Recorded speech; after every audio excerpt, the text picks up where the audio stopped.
ભુજમાં પીજીવીસીએલ દ્વારા આપવામાં આવતા સ્લમ વિસ્તારમાં કનેક્શન બાબતે રજૂઆત કરવામાં આવી હતી અને લોકો ભેગા થઈને રજૂઆત કરી હતી। આવો જોઈએ શું છે સમગ્ર વિગત। પીજીવીસીએલ દ્વારા સ્લમ એરિયામાં જે એક ગેરકાયદેસર મકાન હોય કે બાંધકામ હોય ત્યાં કનેક્શન આપવા માટેની જે કાર્યવાહી છે એના માટે એક એનઓસીનો આગ્રહ રાખવામાં આવે છે નગરપાલિકાની શહેરી વિસ્તારમાં અને ગ્રામ્યમાં તલાટીનો દાખલાની। હવે ખરેખર આ હમણાં સુધી 2022 સુધી આવા દાખલા આપવામાં આવતા હતા અને એ આખી પ્રક્રિયા ચાલતી હતી, પરંતુ 2022 પછી કલેક્ટરશ્રીનો આદેશ છે એમ કરીને કોઈ જગ્યાએ દાખલા આપવામાં આવતા નથી। એના લીધે ગરીબ લોકોને પારાવાર મુશ્કેલી પડી રહી છે।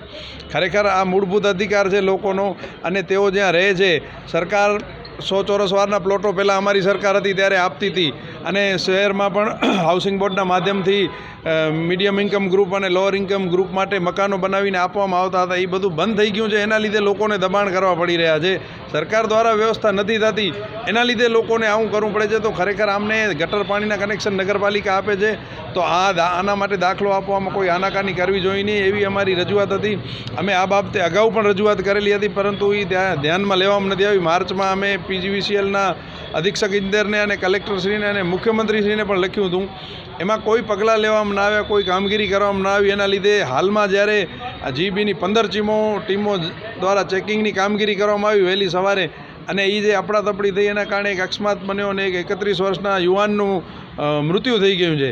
આ પણ બહુ ગંભીર બાબત છે। આવી રીતે કોઈના ઘરે જેમ તમે કોઈ લૂંટારુઓને પકડવા જતા હો એમ જઈને સવારના વહેલા છાપા મારો, દિવાલો કૂદીને તમે અંદર જાઓ, એ વસ્તુ યોગ્ય નથી। અને આનામાં જે લોકો સંકળાયેલા હતા એમની સામે કાયદેસરની કાર્યવાહી કરવામાં આવે, મૃતક યુવાનને વળતર માંગવામાં આવે, એ અમારી વળતર આપવામાં આવે એવી અમારી માંગ છે। આજે તમે કલેક્ટરને તમને શું આશ્વાસન દેવામાં આવ્યું?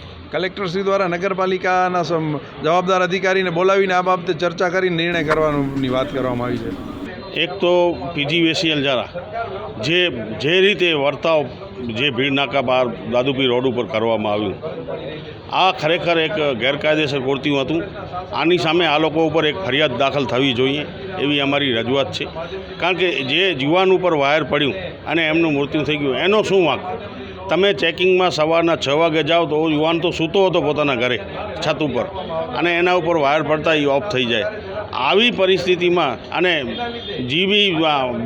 પીજીવીસીએલ દ્વારા જે આ કરવામાં આવ્યું એમાં કોઈ પણ એક એવો નિયમ છે કે આ કોઈના ઘરે તમે ચેકિંગમાં જાઓ તો પંચનામું કરવું પડે।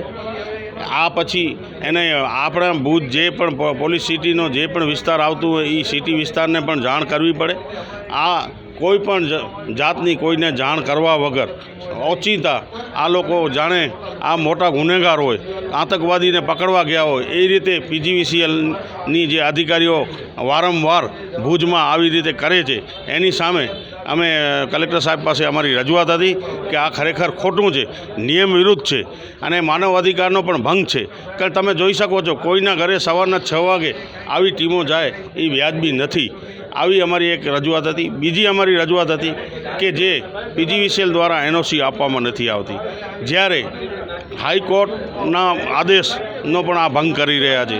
કારણ કે હાઈકોર્ટની સપટ સૂચના છે કે પાણી, લાઇટ અને ગટર આ એક માનવ અધિકારનો અધિકાર છે અને માનવ અધિકારના અધિકાર મુજબ આપવા પડે, પણ આ વારંવાર એકબીજા ઉપર નાખી નગરપાલિકા એનઓસી આપવાનું બંધ કર્યું છે અને પીજીવીસીએલ મીટર આપવાનું બંધ કર્યું। જ્યારે તમે 300 રૂપિયાના પાના ઉપર સોગંદનામું લેતા હો રોટરી કે આ જ્યારે પણ આ કોઈ પણ કારણ હશે કે જે હશે તે અમે ગમે ત્યારે તમારો મીટર ઉતારી લેશી, રેગ્યુલર બિલ ન ભરે તોય પણ ઉતારી લેતા હોય છે। ત્યારે કલેક્ટરશ્રીને અમે એ રજૂઆત હતી અમારી કે આ મીટર શા માટે બંધ કર્યા છે? ખરેખર જે માનવ અધિકારનો ભંગ છે કે આ મીટર લગાવવા માટેનો અમારી માંગ છે। જો મીટર લગાવવામાં નહીં આવે તો અમે જલ્દ આંદોલન પણ કરશું। કારણ કે તમે જોઈ શકો છો આજે આવી કાળઝાળ ગરમી હોય જ્યારે, અને આ માણસો પાસે લાઇટ ન હોય તો સ્વાભાવિક છે કે લાઇટ માટે માણસ ગમે તે કરી શકે। કારણ કે પાણી, ગટર અને લાઇટ એ આવશ્યક ચીજ વસ્તુ ધારો મુજબ આવે છે અને એનો આ લોકોએ ભંગ કર્યું છે। ખરેખર એમાં પણ આ લોકો ઉપર ફોજદારી કરે કલેક્ટરશ્રી એવી અમારી માંગ રહેશે।